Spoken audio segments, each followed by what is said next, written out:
the POO Show, hosted by Aikman Bros. We're talking green and gold, and shouting, "Go Pack, go!"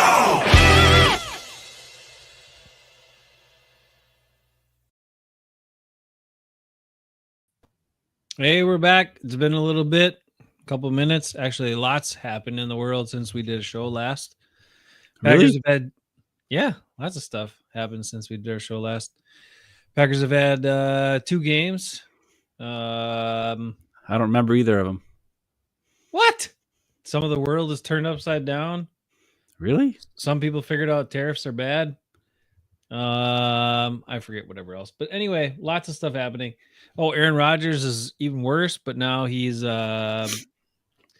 actually within that time period, he said, was asked, "You want to play next year?" And he's like, "Yeah, I think so, yeah." Or yeah, I'm pretty sure I do, yeah.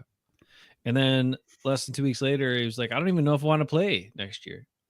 So that's because they suck. And he sucks. It's hilarious. Oh, and then Rich Eisen's like, "No one could have seen it. I mean, I could have just nobody. I just can't believe this has happened. Nobody saw this coming, Rich." Only 99% of Packer fans saw it coming for the Jets. And I saw a funny thing. The Jets were favored in 9 of their first 12 games and are 3-9. So the first team ever to be favored in that many games and lose that many games.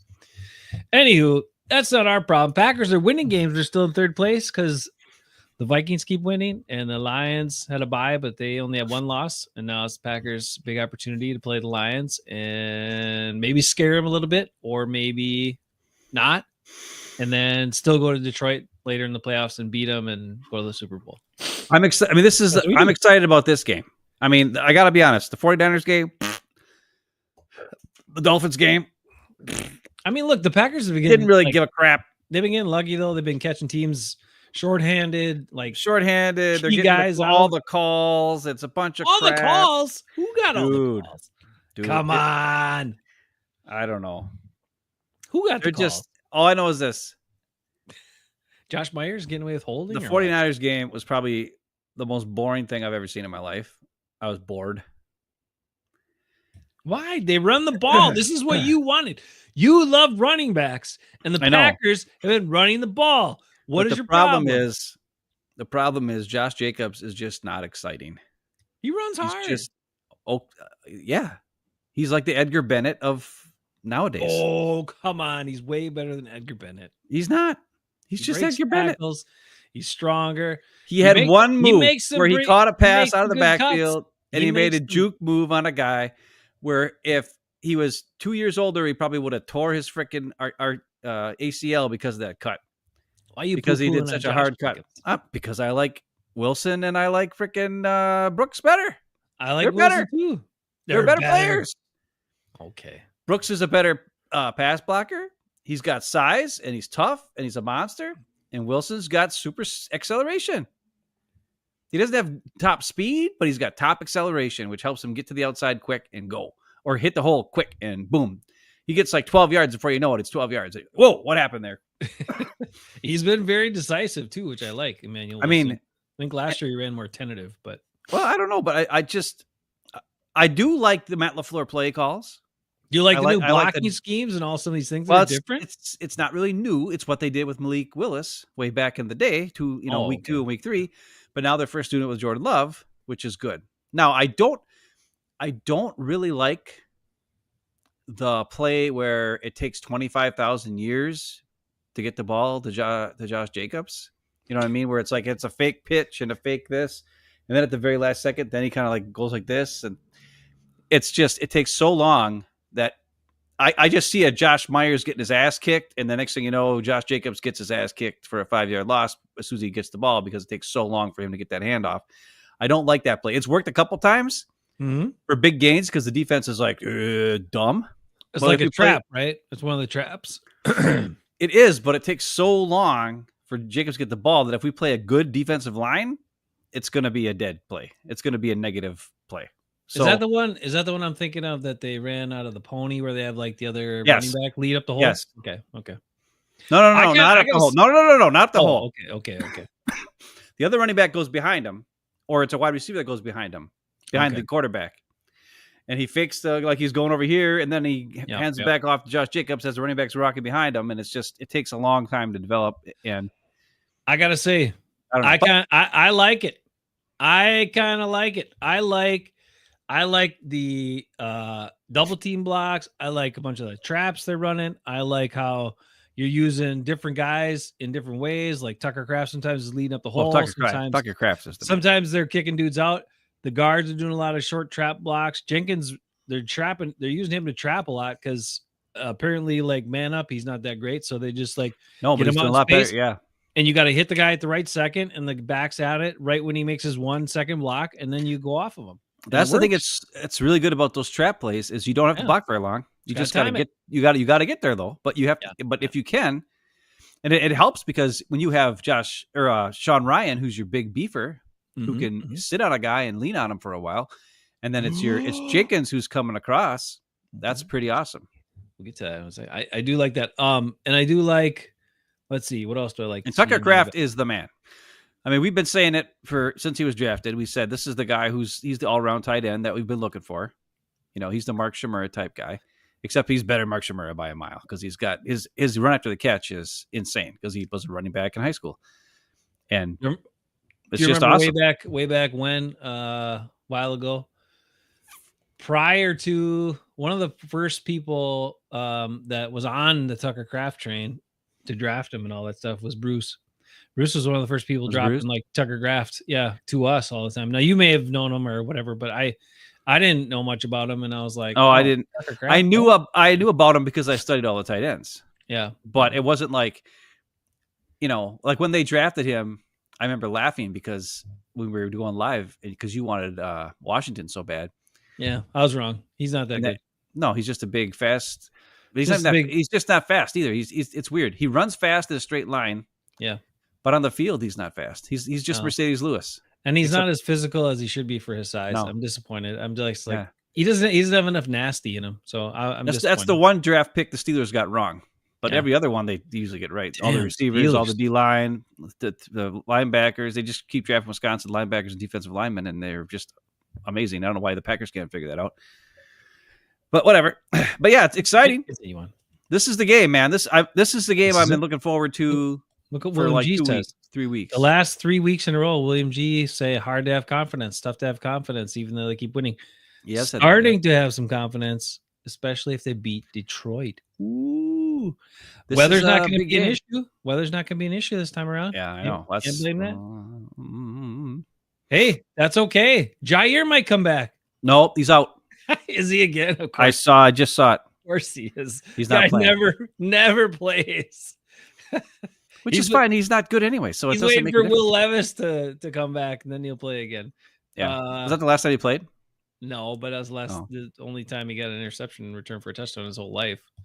Even in high school or Pee Wee, he never did it. Dad says, Wildman! Dude, I tried. I wanted to call you yesterday, and Wildman was driving around all over the freaking place. What's he doing? I could spy on him with my phone thing. A tracker. So I tried. I was looking at him at 2:30, and he was like in Luxembourg or something.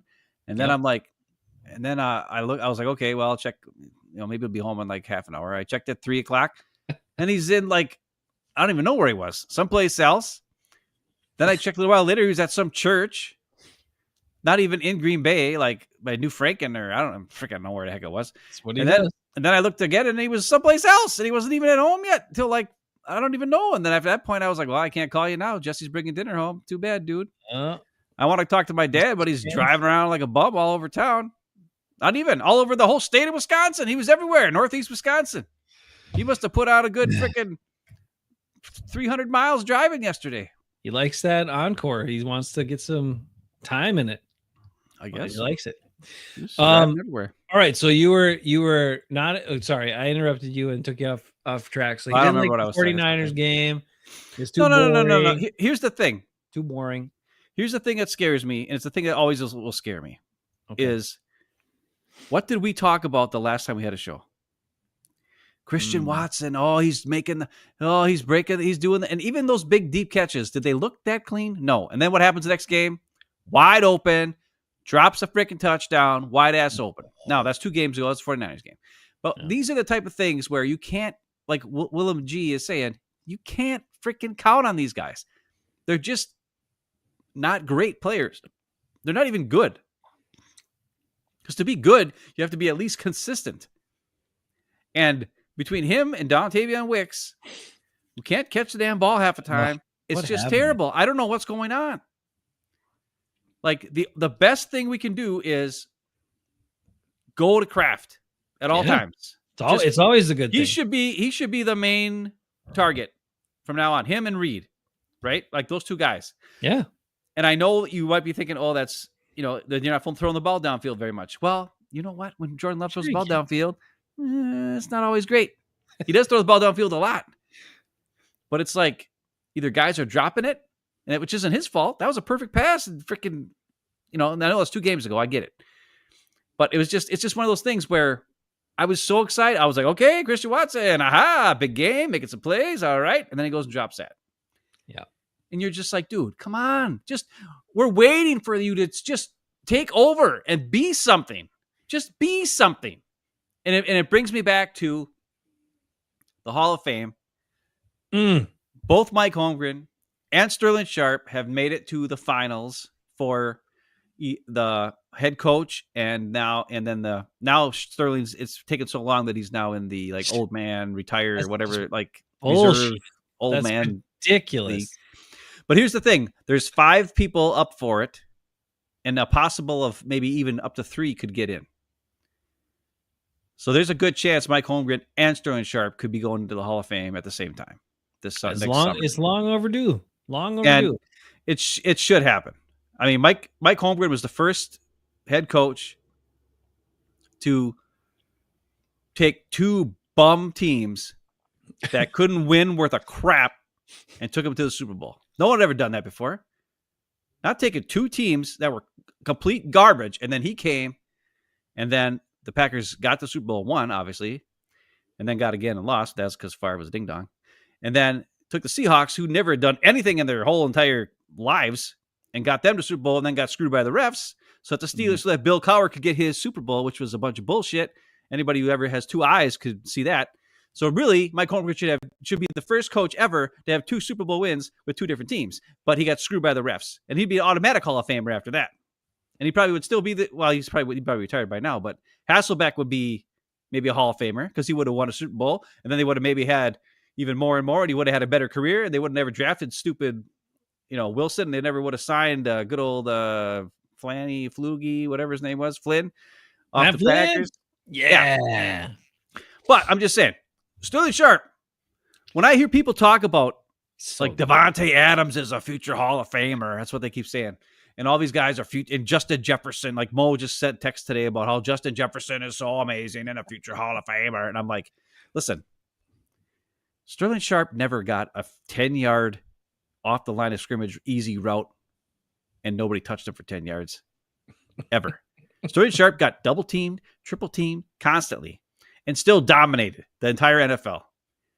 He was the most amazing monster of all time. Watch any highlights you can find. Young people who don't know what the hell who Sterling Sharp is. Maybe you do know, but you haven't seen it.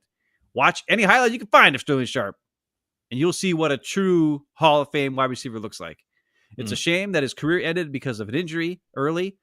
Yeah. On a play where he was like blocking or something, and he ended up getting hurt. It was weird. Yeah. But the guy was amazing, and he should have been in the Hall of Fame a long time ago. And if Gale Sayers can get in, why the hell can't Sterling Sharp get in? Gale Sayers never won a Super Bowl, and he dominated when he was playing for his 7-year career or 8-year career, whatever it was. Yep. Sterling Sharp, he didn't win a Super Bowl, but he dominated. I mean, if it wasn't for Jerry Rice, he would have had all the records during that time. Mm-hmm.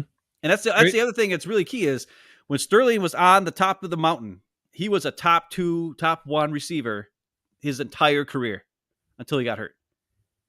You can't say that about any of the other Packers, Devontae Adams, Jordy Nelson, all these, and a lot of Packer fans are like, Jordy Nelson and Devontae Adams is a Hall of Famer, and Jordy Nelson's one of the greatest Packer receivers of all time. And I'm like, no. Don Hudson, Sterling Sharp. those are your two all-time amazing. Like if you're going to start the all-time Packer team, your split end on one side, Don Hudson, your wide receiver on the other side, Sterling Sharp. Those are the two guys you pick. Yeah. Because they're the best. So that just heads up, like congratulations to those two guys. Hopefully they can get in. That'd be awesome.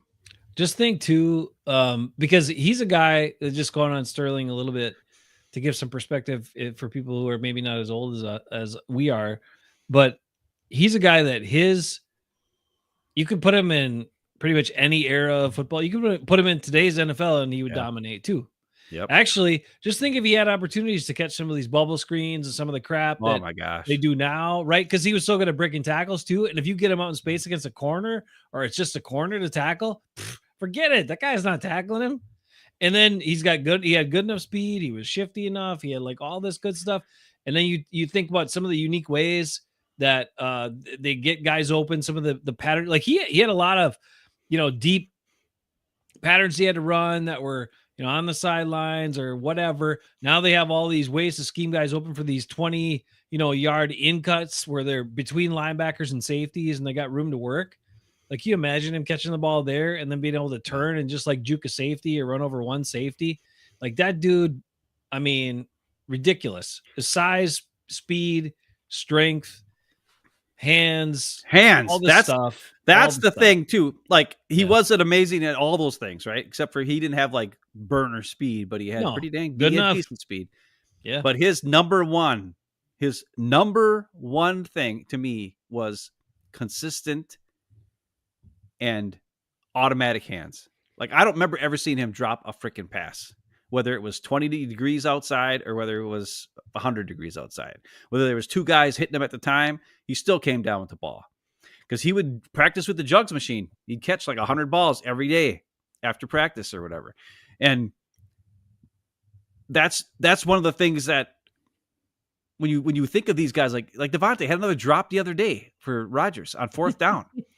He dropped the ball he dropped a touchdown pass a couple weeks ago, and he's a Hall of Famer. Sterling Sharp never dropped a damn touchdown pass.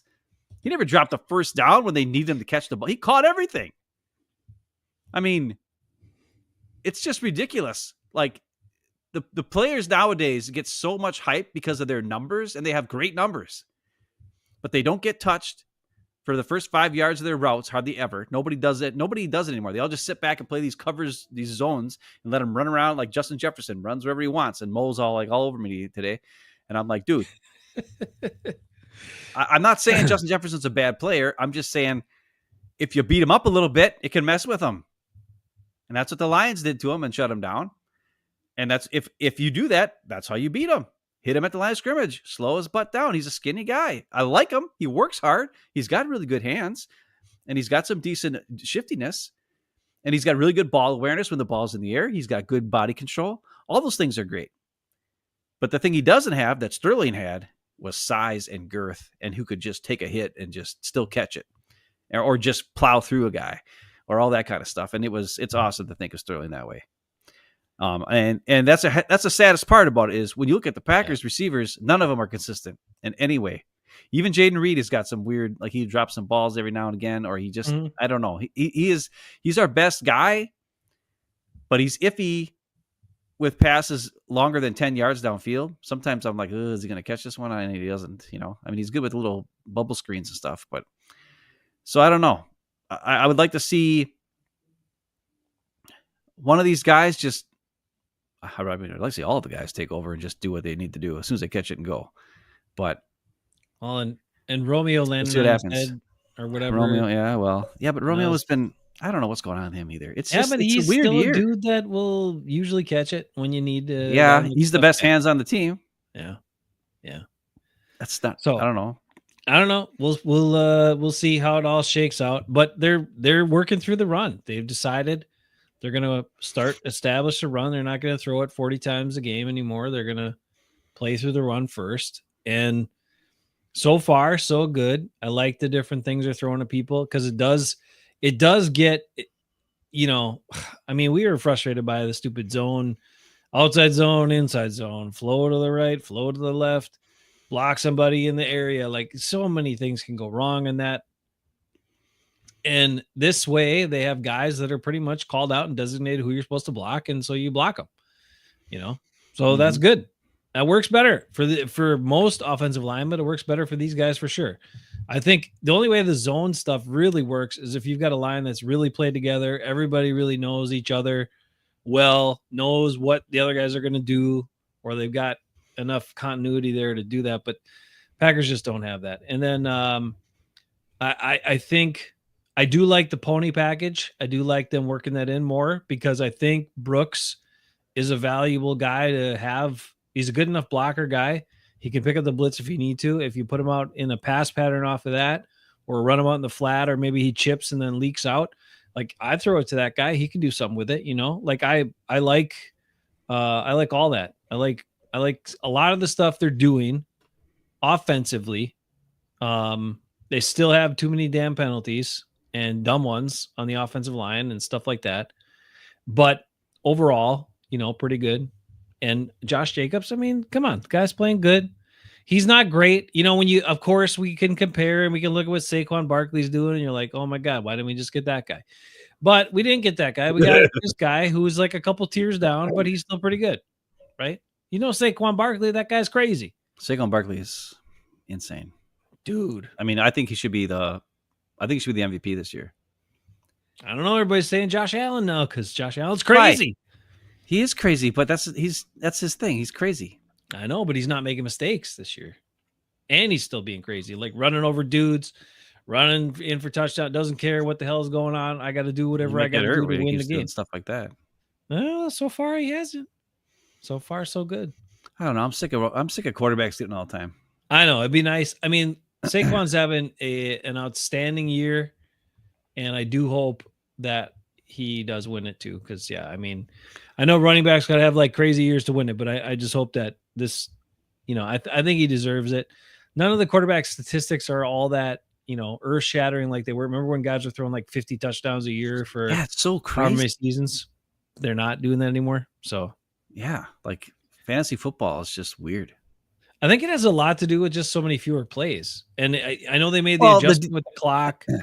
Yeah, it doesn't stop until inside whatever minutes and blah blah blah. It's also the defenses are just sitting back and they're not giving up the big plays, so their drives take longer and all that kind of crap. It's and then teams Joe screw Barry up. defense, and then dumb teams screw up, and of course the Chiefs they've gotten about 4 or 5 wins this year because of the refs, which is kind of ridiculous. What the hell was that? I don't even know what that was. I was the first time this year it's happened, dude. I was watching here's what happened. The true story. And just to give a little insight, Raider Rick and his family are visiting for Thanksgiving. We invited them to come over and spend Thanksgiving with us. Cause last time we did that was 7 years ago. And we're watching the game. Not that much of it. We turn it on late. Rick was like, oh, the Raiders are keeping it close at least. So, okay, let's check it out. They're not getting slaughtered. So we did. So we see the last like handful, 5-6 minutes of the game. Watch what transpires. Okay. The Chiefs kind of have the lead. The Raiders look like they're going to do it. Then they miss the field goal again or whatever. And then Rick's like, and so Mahomes gets the ball back with like 2-something minutes left, 2.5 minutes, whatever it was, 3 minutes, right? And then they do nothing and they punt it back and the Raiders get the ball with like 2 minutes left or something or close to that. And then they start completing passes and working the ball downfield. I'm like, Rick, they're going to do it. They're going to do it. Look at this. And Aiden O'Connell with his terrible mustache throws the ball over the middle. Complete some more balls. They got lots of time. Get him in there. And Rick's the whole time, Rick is not getting excited at all. Watching his team, his favorite team. Because he knows. He did. He's like, the Chiefs get every call. But he also knew the Raiders would either get jobbed or screwed up one way or another. It's not just the Raiders that get jobbed. It's the Chiefs that get every call. This is almost some freaking Chicago Bulls, Michael Jordan bullshit. I'm getting really fired up because like I love the NFL because I like the strategy. I like the play calls. I like the defense. I like all these things. And it harkens back to what we already mentioned is the Mike Holmgren Seattle Seahawks Super Bowl where they got screwed by the refs and they pretty much got the Super Bowl taken away from them. They never even had a chance. And I'm not a big like conspiracy ref guy for the most part.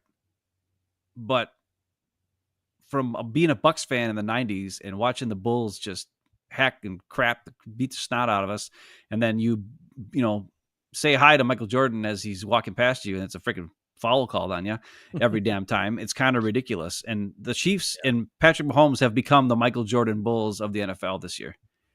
And they don't deserve it. They don't deserve to have one loss. They should have 4 or 5 losses. And they've had multiple games where they got lucky or got handed things on calls. And I'm not trying to be, because I think the Packers have also gotten calls over the years when they have, and when you have a star quarterback, your team will get the calls. Just ask a Lions fan how many times the Packers against the Lions, and the Lions, all of a sudden the Lions are moving the ball, and guess what? Oh, there's a holding call, and then their drive got screwed, and next thing you know, it's 2nd and freaking 15, and it's or 3rd and 15, and their drive stalls, even though they were moving the ball really well, and there was some holding call, which you can call on any single play, pretty much. And the Lions got screwed, and the Packers get the ball back, and then all of a sudden Aaron Rodgers would throw some freaking deep bomb, and then it's pass interference, and the Packers get the ball inside the 20, and then they score a touchdown after they didn't do jack squat all game, and it happens all the time, and it happened all the time. And it's starting to make me not be a fan, and I'm starting to get mad. I'm starting to get sick of watching these games. It's not fun. It's not fun to watch teams who, and the hardest part is, like basketball, there's 82 games. So if you get screwed once or twice, as long as it's not the playoffs, you can at least handle it. But football, there's so few games. It's one a week. And if you get screwed out of a win, it can freaking tank your entire team. And it's just nuts. I can't do it. I just hope the Chiefs, get knocked out of the playoffs early because they don't deserve to be there, period. True. Yeah. They just don't. They don't. They deserved they deserved, like you said, a handful of losses already. I don't even know what the hell that was. I mean, you watch the reaction at the end of the Raiders game, right? So the clock was stopped. Okay, so there was going to be no run. It was a false start on the offensive lineman, which makes the play dead. Right. Because if the official comes off, if he calls a false start, that's it. The play is dead because there's no play can happen. And then the defender gets in there and knocks the ball out, and Aiden O'Connell gets a fumble, but the play should have been dead. And then then the Chiefs recover it, so then they're like, "Oh, Chiefs recovered it." Well, you know what? they declined the false start penalty, and then we get the fumble recovery, and they let Andy Reid decline the false start penalty.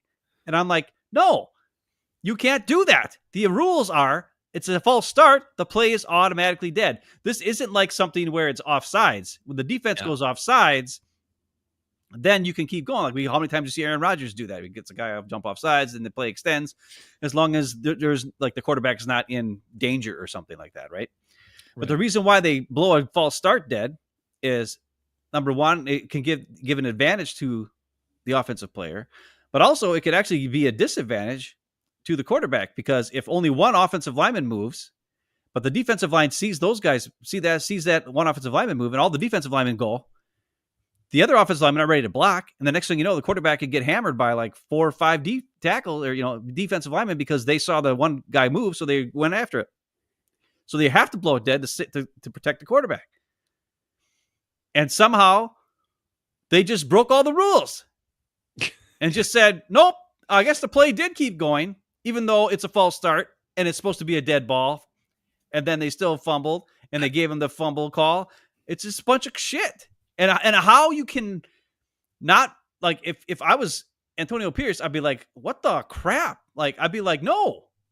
Like, you have to know the rule. And then you have to be on them. And I didn't watch the game.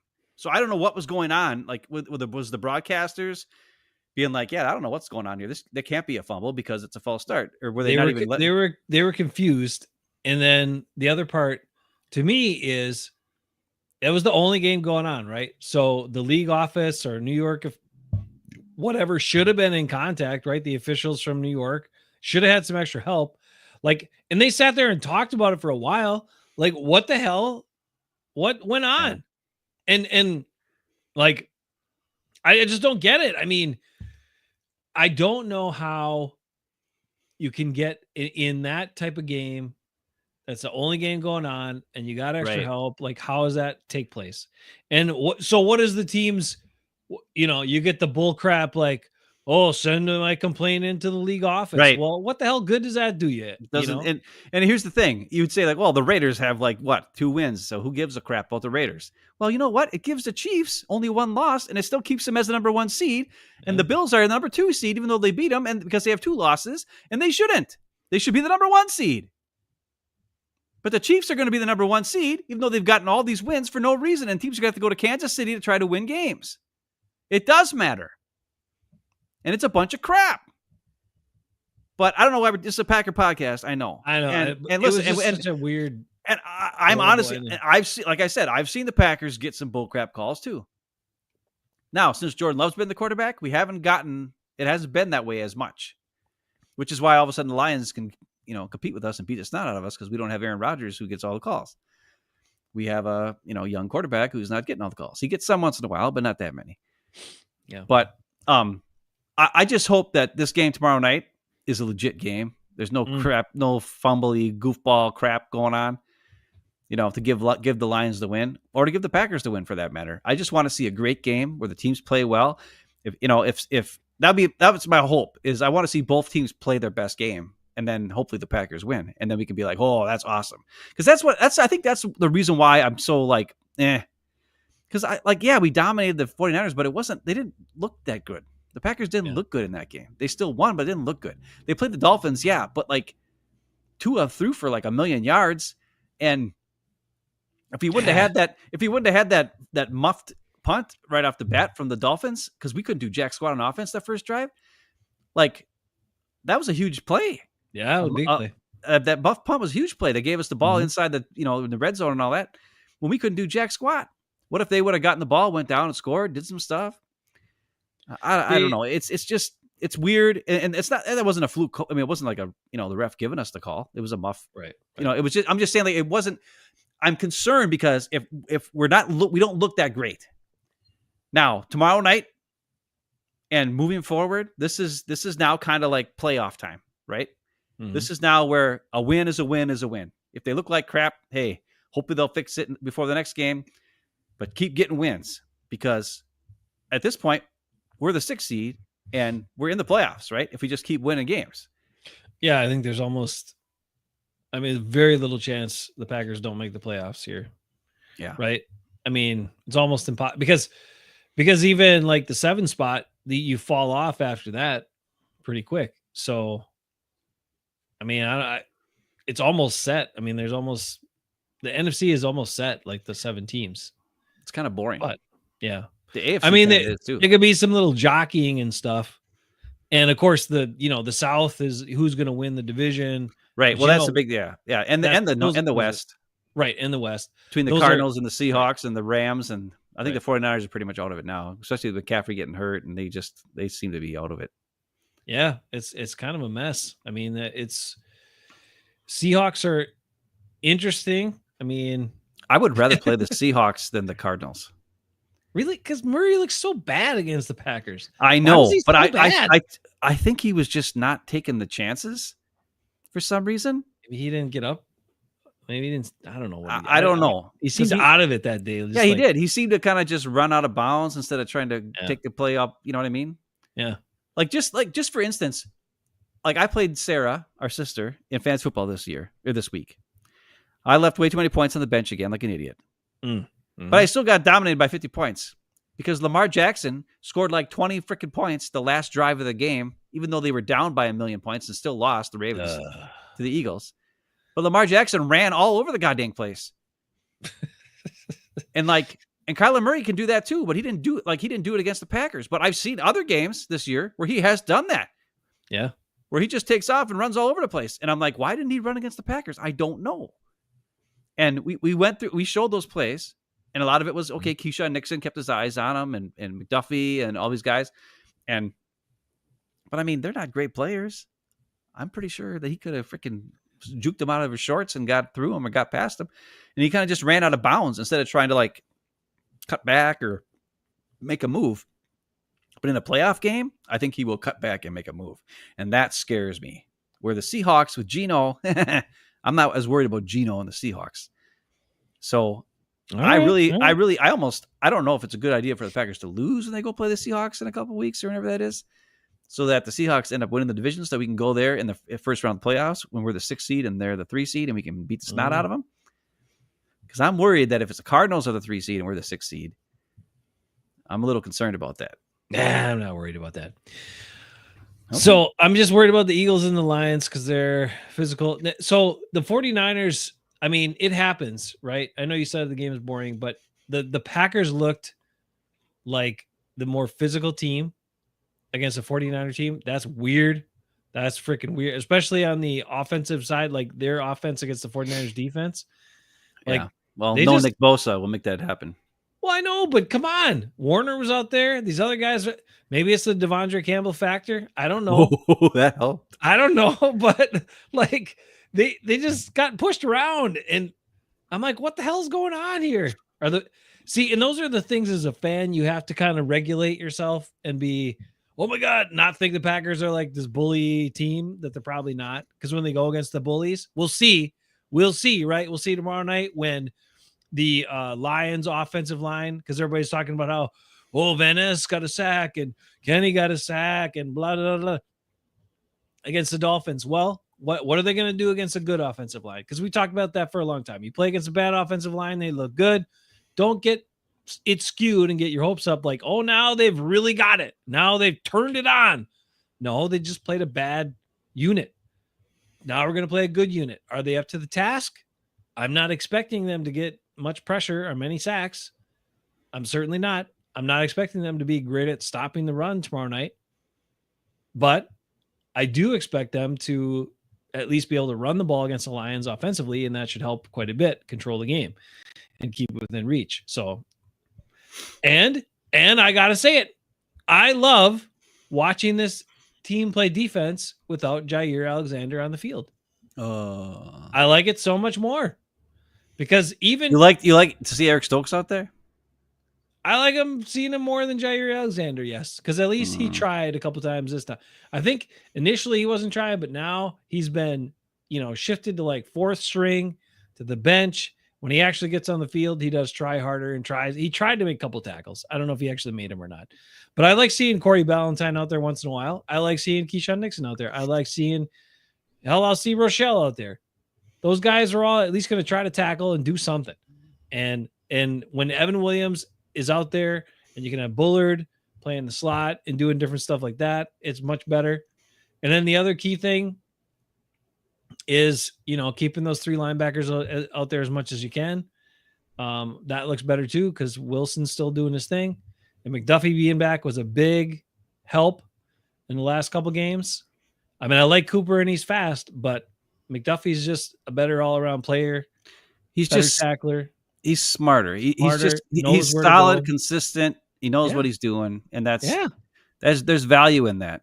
For sure. Like I really liked him after I saw the turkey presentation with. Oh my gosh, he was so Jordan, humble. Yeah, with Jordan. Yeah, I mean, it was. I don't know if I've ever heard Isaiah McDuffie ever talk before. So It was kind of. I haven't either. It was nice to hear him, and he was like, "I'm just happy to be here. I love these guys and work hard and be a part of the team and do my thing." And I'm like, whoa, like he's just he's a 5th or 6th round pick, whatever he was, round pick,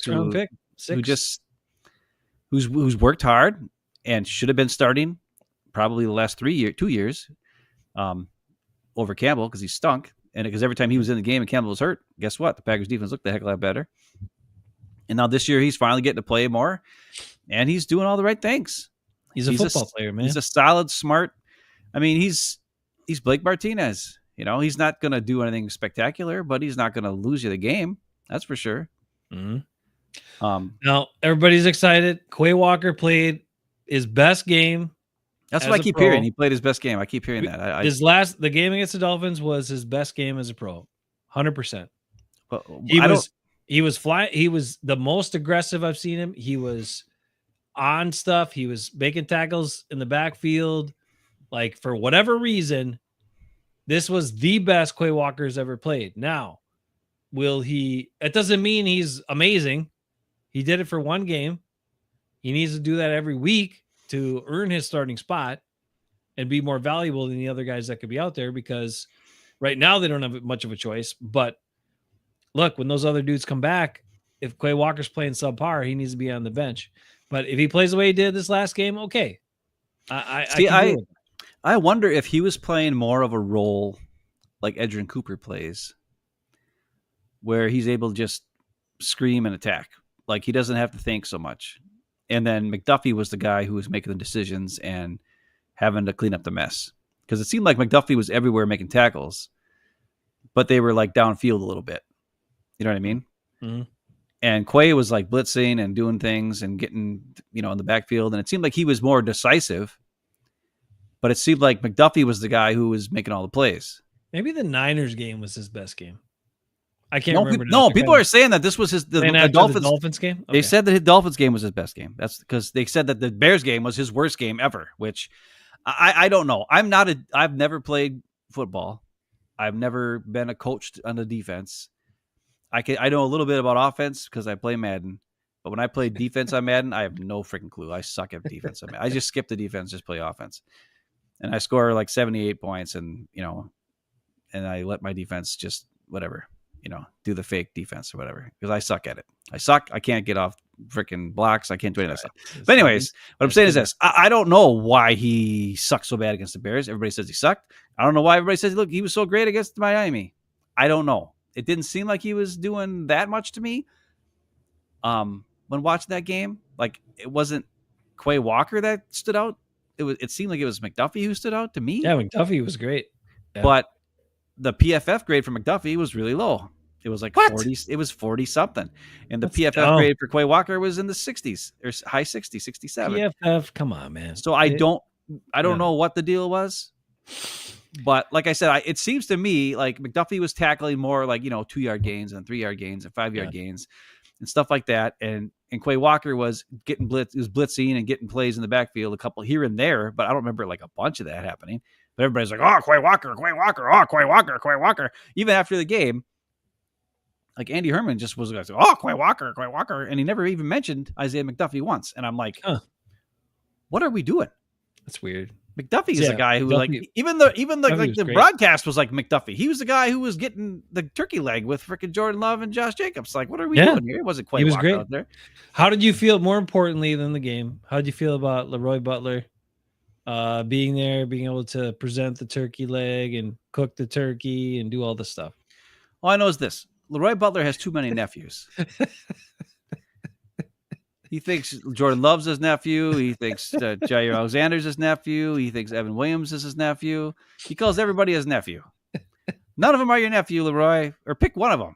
Like, I would like to see Evan Williams be your nephew. And you take him under your wing and teach him how to be a, Hall of Fame safety. That would be pretty sweet, actually. But Leroy is funny because he likes to talk and he says a lot of weird stuff. I don't think he got to watch the game because it seemed like they kept showing him cooking the whole time.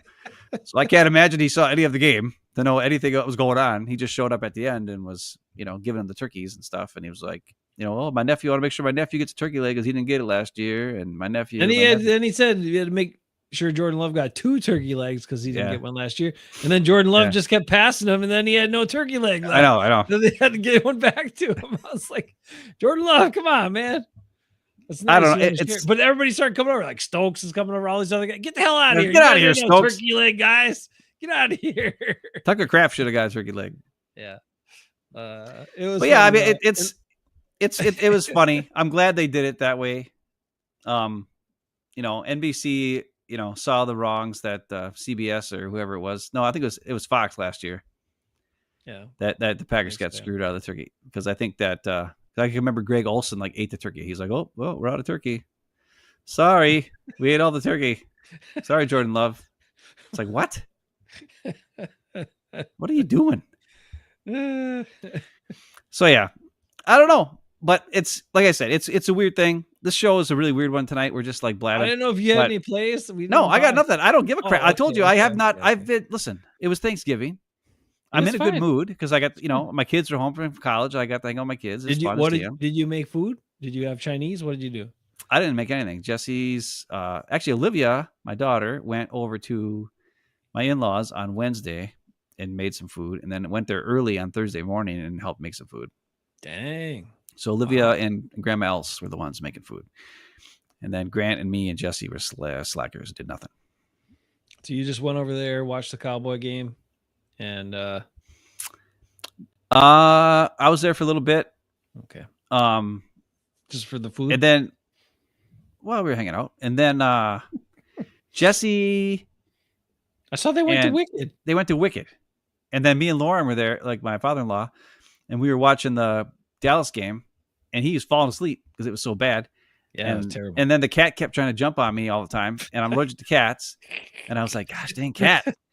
And then that one awesome play where that guy freaking like tipped it and picked it off and ran it back for a touchdown. That was after that play happened. And I was like, oh, that was a great play. And Lauren was awake for that for once. And he was like, oh, yeah. And I was like, ah.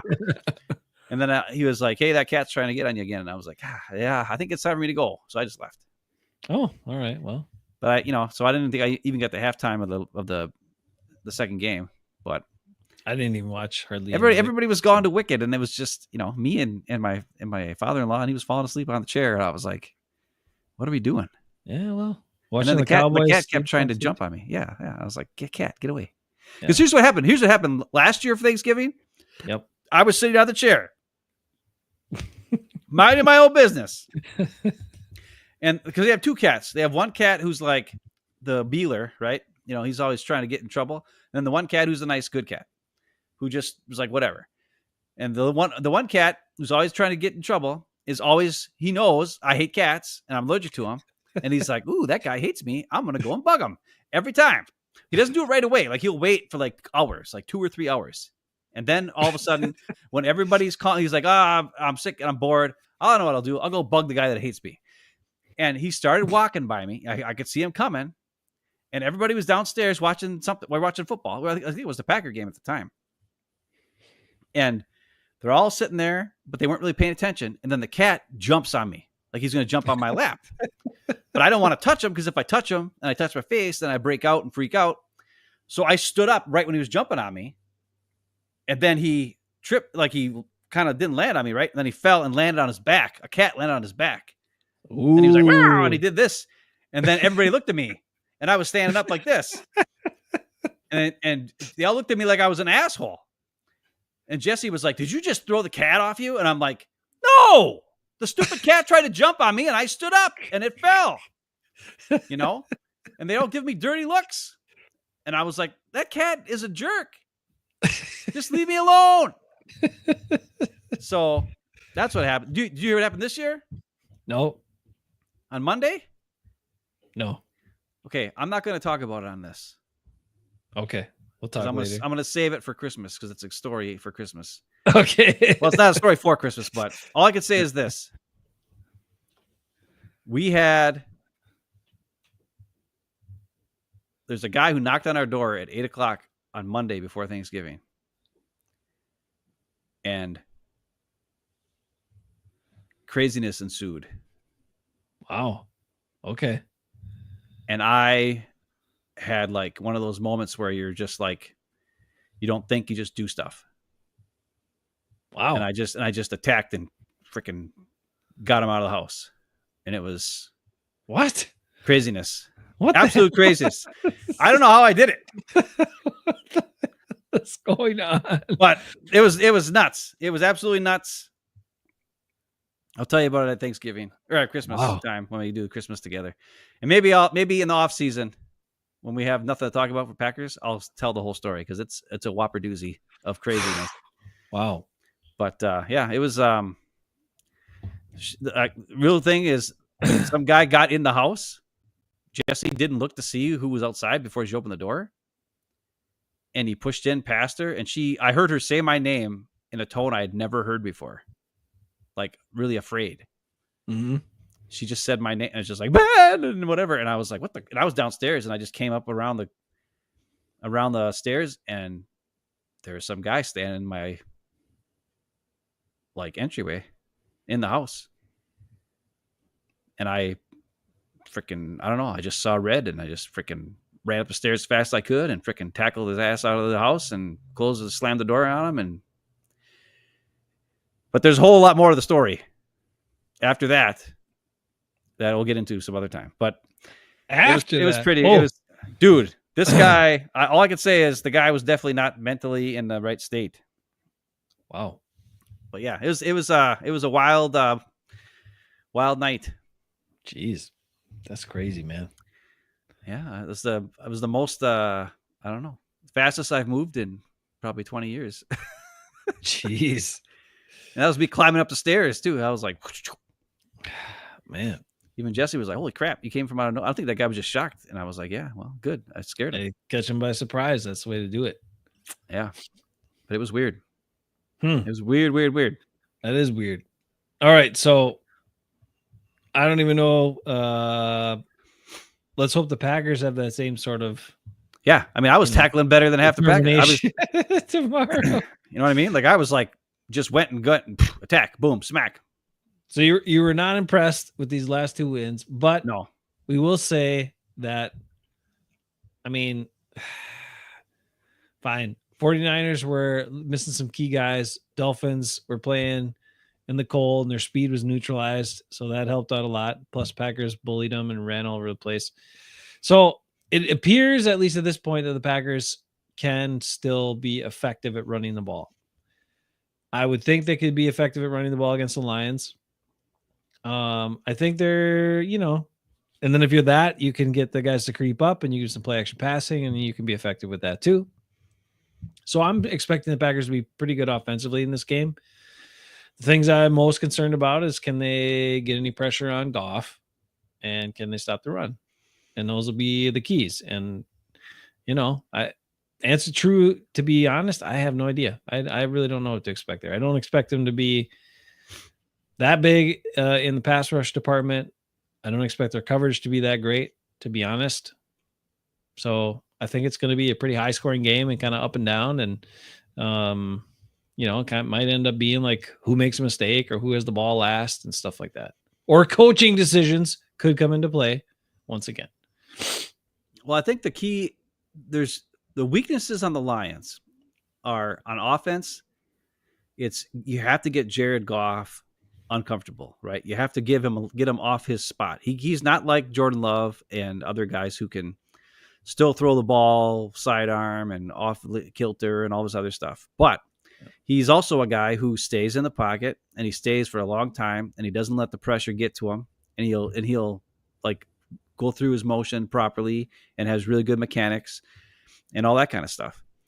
So like when you see a pass rush who tries to go around the outside of the tackle to get there, by the time you get there, the ball's gone. He's already completed the pass. He's already done everything he needs to do. The key to get pressure on him is to go up the middle. I think they need to do stunts.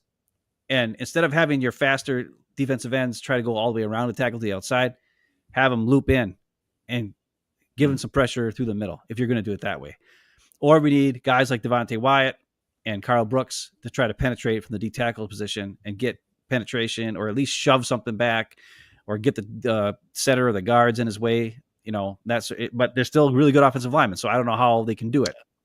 But if they don't do that, we're screwed, because we can't keep up with all their guys. We certainly can't cover Amon-Ra St. Brown and Jameson Williams and freaking, Laporta and all these, and then Gibbs out of the backfield, and and then Montgomery will just smack you every time. They're just too good. They're too good. Their only weakness is Jared Goff getting him off his spot. If you can do that, then it's to your advantage as the defense. And then when it comes to the Lions defense, their weakness is their defensive line. They had to trade for Zadarius Smith. That should tell you all you need to know. They are bad. So you see, he got a 1 sack in the game. And then he rolled. Yeah, when the clock is running and the team could and the Bears still. we could talk about the Bears. Like Zadarius. Zadarius is all about. I was watching. I said about the game. I was like, there's Zadarius, all about me again. Me. There's like 40 seconds. The Bears are going to line up quick to run a play. And I know. Like, what the fuck? He's an idiot. But that I think is because the Lions secondary is pretty good, right? And they lost Anzalone. I think he's out. Him too? I think so. I think he's out for the year. Jesus. So they have a real, like, their linebackers, or they have the second year guy that they drafted last year. Yeah. And then I think that Rodriguez or something, who's pretty good. But he's kind of like McDuffie. He's like a solid, pretty good guy. Yeah. But their D-line is suspect. So I think it's control offense, right? Like, keep doing the Josh Jacobs running. We can control it. Matter of fact, go ahead and run right at Za'Darius. Keep running right at Za'Darius because he doesn't want to play if it's not a passing play. Yeah, you don't want to get involved. So go ahead and run right at him and see what he does. And hopefully the Packers know this. Hopefully, Matt LaFleur knows from having him on the team for those years. Oh yeah, this guy doesn't like to play the run. Let's go and run at him and use it to our advantage. And then if we can do clock management that way and sustain drives, and if we get pressure on Goff every now and again to maybe cause a turnover, how many times, like, that's how we beat him last time. He steps up in the pocket. We get the turnover, the fumble. I think Carl Brooks caused the fumble last year in the Turkey game. And then of course, Rashawn Gary got 1 million sacks and pressure and stuff. Those are the weaknesses of the Lions, but that's it. Like, they're too good otherwise. So you have to attack the weaknesses. No more just run our stuff and do our thing. No. If you try to go around the tackles to Jared Goff, you're not going to do anything. Yeah. You're not going to make any headway. You got to attack the middle. You got to go through to the center of him. Just like when you play Tom Brady. If you try to go around to Tom Brady, he just steps up and kills you. Same thing with Jared Goff. And Jared Goff ain't even half as good as Tom Brady. And then the defensive Lions, they're weak on the D-line. Za'Darius Smith is their freaking new superstar, apparently. That's easy to beat. We know how to beat that. Just go right at him. So there is a game plan that should be followed. Will the Packers follow it? Well, that's to be seen. But they can win if they control the line of scrimmage, and beat up and just ball control with frickin' Josh Jacobs. And then every now and again, maybe take a shot if the safeties have to creep up because they can't stop the run. That's pretty good. Mm-hmm. And then on defense, if we get the lead, then that helps us because it takes away, Montgomery and Gibbs a little bit, but Gibbs is still so damn good and fast that they'll still probably use him a lot. Yeah. So I don't know, but it's going to be awesome. I'm excited about this game because it's something new, right? Like this is the last time we played him, we got creamed. And and Jordan Love was a little injured, played like crap. But even with Malik Willis in there, we would have had no chance. Even like a healthy Malik Willis and a injured Jordan Love, it wouldn't have mattered. But maybe with a healthy Jordan Love, and if our guys could just catch the damn ball when it's thrown to them, we might have a shot. We might have a shot. Our kicker actually can make kicks now. So, hey, we got a chance. Packers definitely have a chance. It's just, I do think it's going to be a back and forth game. We'll see kind of how it all shakes out.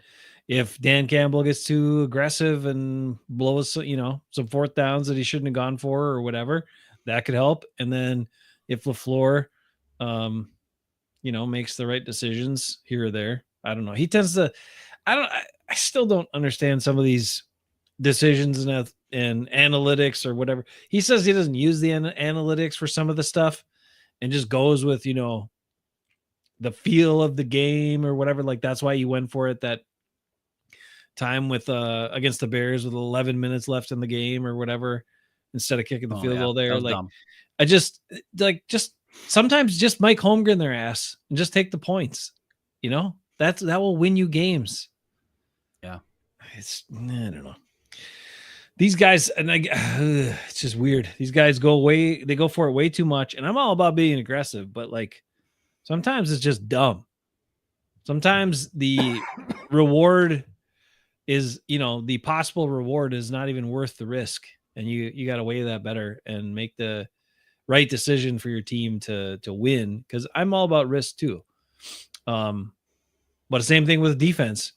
Like for me, if you'd ask me right now going against the Lions, do I want to see the Packers rush 4 and sit back and try to, they're going to give up pass plays anyway. Guys are going to run through zones and be open because that's what will happen. So I would much rather see blitz some guys. And if you give up the pass play because you blitzed, you're going to give it up anyway. So at least blitz and try to make some turnovers or get some sacks, get some negative plays. Go for it on that end of the ball, even more so, and be more aggressive. I want to see that because that could be the difference. Like 1 or 2 plays like that you get home on, That could be the difference. Or maybe you rattle Goff early in the game and then he starts getting a little jittery and throwing the ball too fast. Stuff like that. That stuff can happen, but you got to be aggressive. You got to take the chance to do it. Going for it on 4th down all the time, not when it doesn't make sense. Well, that's the Lions do that. Dan know. Campbell does that. I know. That's what I'm saying. It might help the Packers out because he's crazy and does it. Well, at least this defense can maybe stop him on 4th down, unlike the Joe Barry defenses who couldn't stop him ever on 4th down. So these guys actually maybe could do something because Hafley will blitz on those 4th downs and he will take chances because you can't stop him if you don't take chances on 4th down. If you just 100%. Sit there and think you're going to run your defense and stop him, it ain't going to happen. Yeah, you gotta go for it. They have that's the key. And I don't know if anybody's noticed this. Maybe probably you guys have, the people that watch our show. But who's the current defensive line coach? Was it a new guy this year? It's the outside linebacker coach from last year. Okay, and the defensive line coach from Boston College came over with Jeff Hafley, but he's like the second. He's like not the head honcho guy, but he's kind of like in charge of like the D tackles. Okay, you know what I'm saying? But it's still the defensive line coach is technically the guy. It depends who you're talking about. Mm-hmm. Like the defensive end, there's a defensive end coach and there's a defensive tackle coach, kind of thing. But the defensive end coach has got a higher rank because he was here from last year. Well, I'm going to tell you that I have noticed it, and it's been a big key to the Packers being better at stopping short yardage, is that they are, and a lot of this is probably led by TJ Slayton, but I see Carl Brooks doing it. I see even Colby Wooden being more effective. I see some of the outside guys being more effective, but in those situations, they are keeping their leverage much lower. They are having much better technique. They're staying lower. And because of that, they're not getting blown off the ball and giving up the line of scrimmage in a lot of these short yardage plays. So I mean, a lot of the players are the same. So I can only attribute that. I mean, unless all these players individually worked on that by themselves in the offseason, which I don't think so. I think it has to be an emphasis by these particular coaches who are coaching them, and they weren't getting that emphasis before. I mean, Rashad Gary still stands up too straight, but all the other guys, Van Ness, even Van Ness and Igbare, like they're all getting lower pad level on those short yardage plays for sure. And it has been a big factor because then you allow like linebackers to kind of go over the top if they need to, or like fill in a gap if like one guy starts to go to the left or the right and a gap opens up. That's been a big key to the Packers being better at short yardage. So kudos to their D-line coach who's ever gotten these guys to figure it out and stay low. Yeah. Well, plus the linebacker's able to see what's going on with the play. Right. Because like when you go low, the offensive line goes low, and then the linebackers can see where the ball is better. If you stay high, then sometimes they get lost. Like guys like Aaron Jones, that's why he's so good a lot of times, is because the linebackers lose him because he's so dang small. You don't know where he is. So there's a lot of advantages to going low on short yardage. Is number one is like, I mean, Mike Daniels, I can remember Mike Daniels taking a knee. Sometimes he'd take on two guys and just take a knee and just take on two guys so that somebody else could make a play. And that's what TJ Slayton needs to do. I mean, that's his job pretty much. That's a Gilbert Brown type play. You just sit there, freaking take on two guys, smack it up, do not move, hold your ground, and let other guys make a play. And yeah, no one's going to talk about how great you are, but your coaches will know. And guys like us will know because we will see it and be like, oh, yeah, that was a good play. See that when that guy took out two dudes so that freaking McDuffie could get in there and make that play? Yeah. McDuffie's going to get all the freaking turkey legs. But really, maybe TJ Slayton should have had a turkey leg. I don't know. I don't know. I'm not saying that happened in the game. I have no idea. But I just know TJ Slayton's been playing not as much as I'd like. But I do like the rotation. I do like seeing Mosby. I do like seeing Cox out there. Yeah. They just attack. Like, and a lot of people are like, oh, well, like when Cox had those big plays after the Preston Smith trade, and they were like, or maybe it was Mosby, whoever it was. And they were like, oh, well, he didn't get blocked and blah, blah, blah. And I'm like, yeah, it was Cox. And you pointed out how he just, I was like, no, he beat the guy. Yeah. Like, because he's so fast. Like Preston wasn't fast. And he didn't hesitate. He just, right. And that's the difference between him and LVN. LVN hesitates. Mm-hmm. Mm-hmm. You know why Clay Matthews made so many plays? He didn't freaking hesitate. Clay Matthews just attacked and destroyed stuff. And about Van Ness is he just gets blocked. Like he does not get off. He's block. huge though. I know, he's a big, tall guy. But it's easy to get your hands on a big, tall, and he's not like big, like girthy. He's like Hercules. He's skinny and muscular, and tall. He just doesn't get off blocks, man. That's a big part of his problem. That's why he doesn't he tries hard the whole time. He gives maximum effort pretty much every play. And that I like about him because he does run down plays sometimes from behind and gets in on stuff. He pursues all that good stuff. But when it's like straight up pass rush 1-on-1 against somebody, he just gets blocked, or I don't know. And from a guy that's picked that high, and he should be, I don't know, he should be more dynamic, be able to do more stuff. But, the other thing we all knew that wasn't a good pick when it happened. I know. Oh, every single person knew. I'll go back to him in a second, but I wanted to just follow up on this. I think part of what's happened too, maybe this is what led the defensive coaches to take this emphasis is, and I'm sure everybody else has noticed, is all the tush push stuff. Does everybody see how less effective that is this year? Compared to the last couple of years? It's because the defensive linemen are just going super low. And then you cut the offensive lineman, can't get any push. And then guys jump over the top and stop the guy with the ball. And that's the only way you can defend crap like that. And so you got to get super low. You got to stop. I don't know. The Eagles still did a bunch against the Ravens in that game. Yeah. Speaking of Eagles and Ravens, you see Cooper Jean light up Derrick Henry. Yeah, I seen him do a lot of awesome stuff. I also saw Quentin Mitchell or whatever his name is do awesome stuff too. Two guys we could have had. But we drafted a freaking offensive tackle who can't play tackle, who's playing guard, who's hurt, who can't play guard. We missed on so many defensive backs, so many corners for so many years. We tried and missed. And yet we took Eric Stokes in the first round. We didn't take two good players in the first round that we could have easily had. And then the Eagles got both of them. And somehow the Packers are still 9-3. We don't know how it works. Well, it's because I'll tell you why. It's because the team is because God's a Packer fan. He's not a Jameis Winston fan, but he's a Packer fan. Oh, that's not nice. Well, then Jameis said, "I just need God to save me from these pick sixes." That's not me. Oh, yeah. That's what he said. I think Aaron Rodgers has had more pick sixes this season than he's had his entire career. I love how he throws a pick six, and then after, same thing he did with Van Ginkel as an early Christmas present. No, you just threw a shitty ball where you didn't see the guy, and the guy picked you off and made a good play, Aaron Rodgers. You don't have to undercut the guy and what he did because you are pissed about it or it made you look bad. Don't undercut him and discredit it.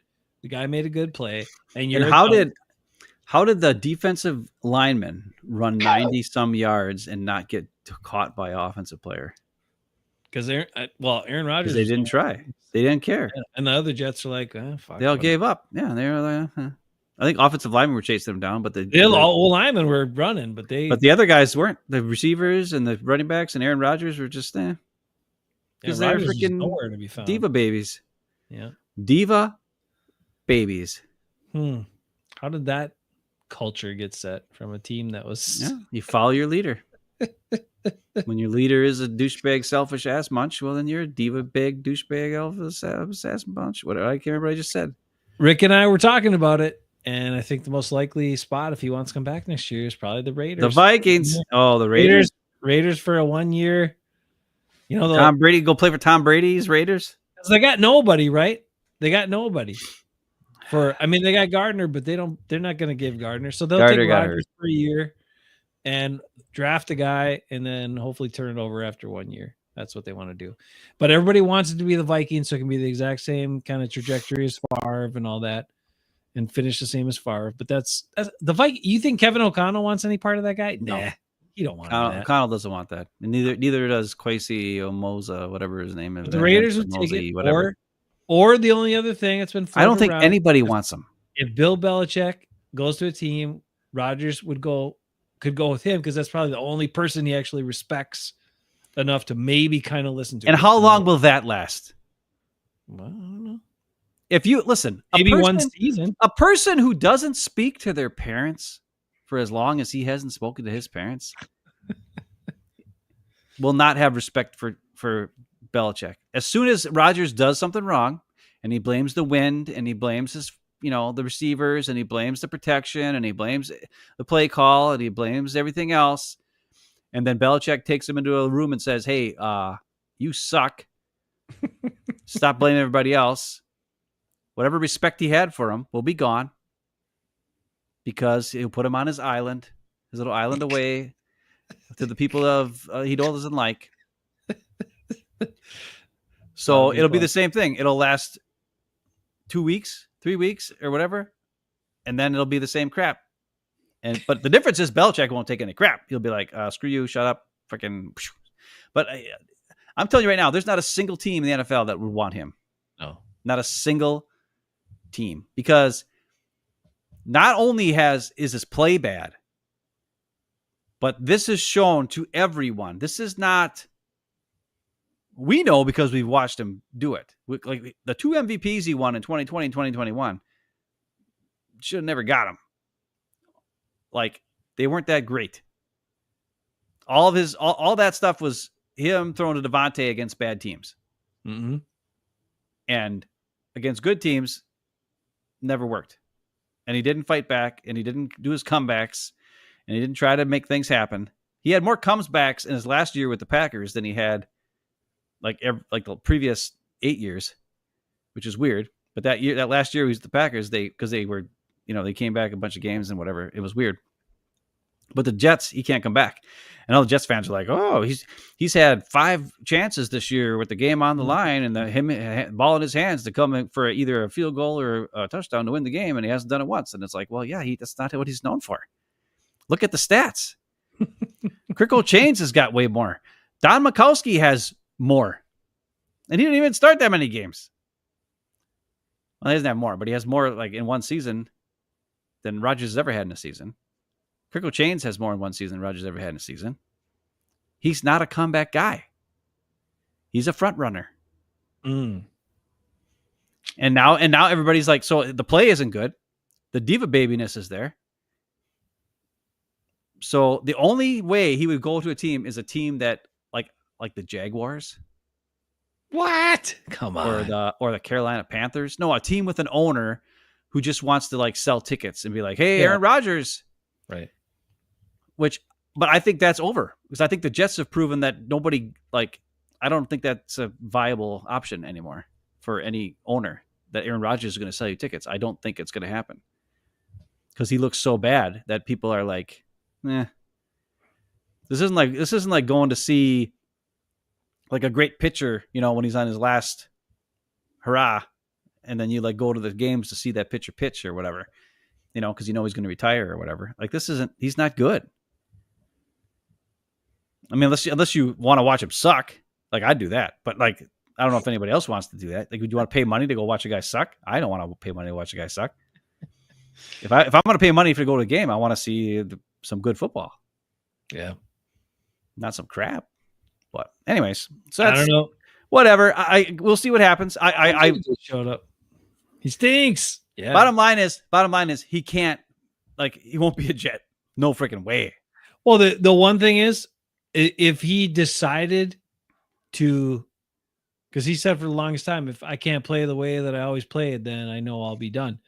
Well, he can't. But I know. But if he would do like he's shown when he was limited, with his mobility, and he just threw from the pocket and played from the pocket in time and in rhythm, that he could do that effectively, especially if his mechanics were good. Like, he could probably throw accurate passes and be pretty effective, but he refuses to do it. He doesn't like that. I know. Remember, but that's what we talked about all these old dudes had to do, because that's all you could do when you're old. His interview with Mike Tirico, where Mike Tirico was like, "Oh, we don't see as many Houdini plays," and Rodgers like, "Oh, I kind of like the Houdini plays." He complained about the Matt LaFleur offense because it was too simple. He didn't like the simple pass to the wide open guy. He liked the, one-on-one matchup with a guy who's covered, and you just throw a perfect pass and blah, blah, blah. And then the guy catches it and goes out of bounds right away instead of getting yards after the catch. It's just so dumb. Why make football more complicated?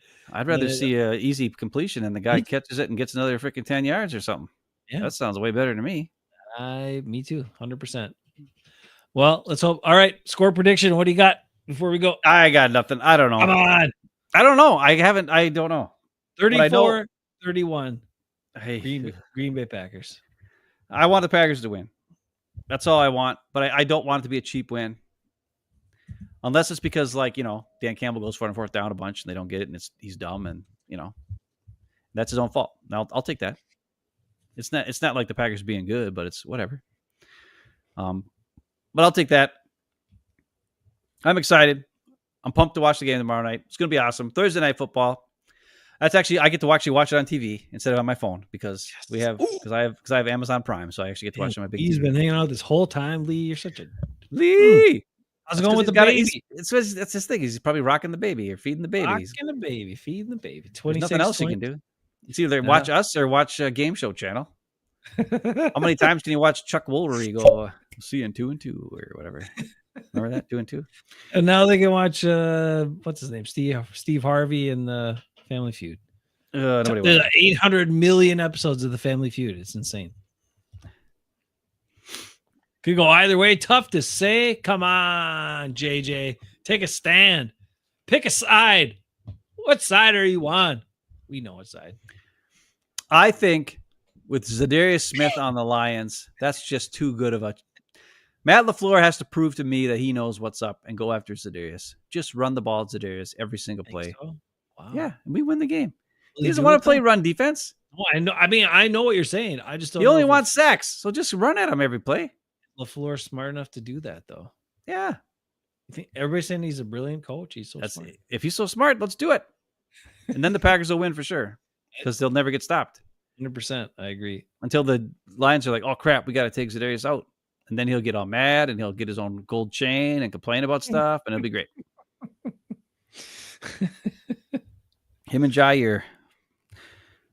Oh, JJ's in it. Woo. Oh, JJ's in the pack too. All right, okay. Yeah.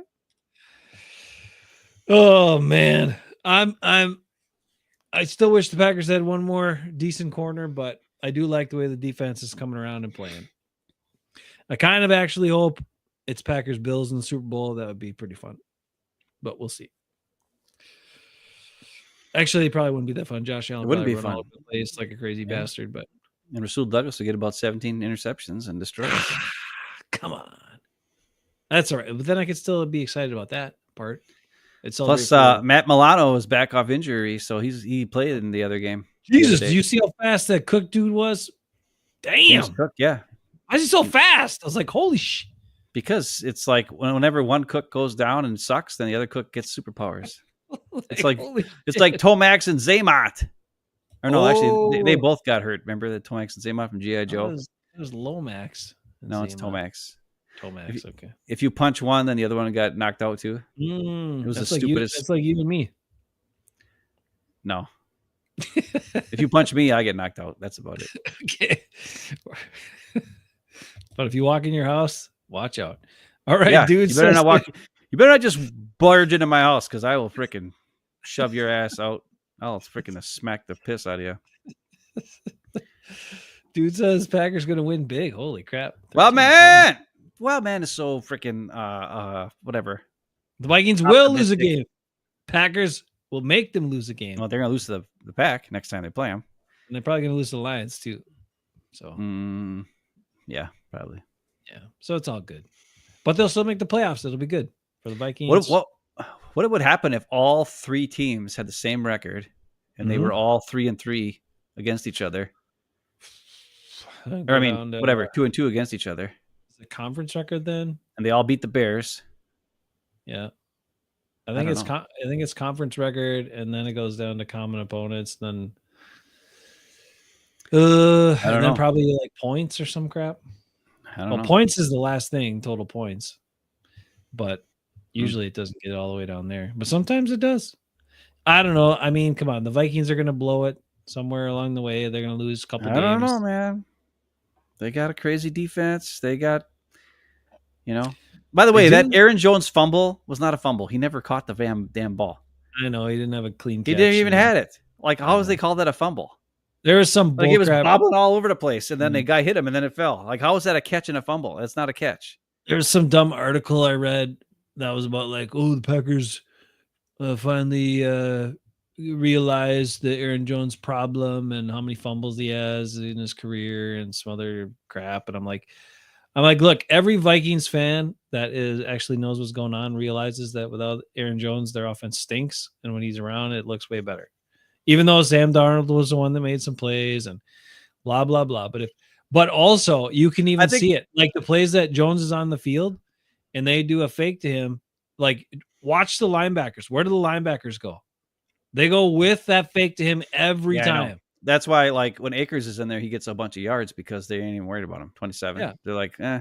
And then he ends up getting like a 9-yard carry where Aaron Jones gets like stuffed for 2 yards because the linebackers ain't giving a crap about Akers. But that's fine. I mean, I'll say this. At the start of the year, Aaron Jones was definitely the key piece to save Sam Darnold, to make him look better. But now I think Darnold and the receivers are coming together and they're playing better, and Aaron Jones has become more of a complementary piece to the Vikings unit. And, I mean, what it's doing is it's putting more pressure on Sam Darnold to perform, which is bad news for the Vikings, which gives us a chance to beat them next time we play them, which is good. Yeah. So awesome. But right now we're talking about the Lions, and we're getting ready for the Lions. So everybody have a great time. Watch the game tomorrow night, Thursday night football. Woo! And Branch, don't pick off Jordan Love. Oh yeah, Brian Branch. I could have picked him up for fantasy, but my team sucks so bad I don't care no more. I tried to pick him up, even though my team's really bad. That's okay. I tried to the end. My team's really bad too. All right, everybody, it's a clean sweep. Packers win. We'll see how it goes. Enjoy the game. Enjoy the long weekend. We'll catch you guys next week. Tell me why I'm begging you to come. No, still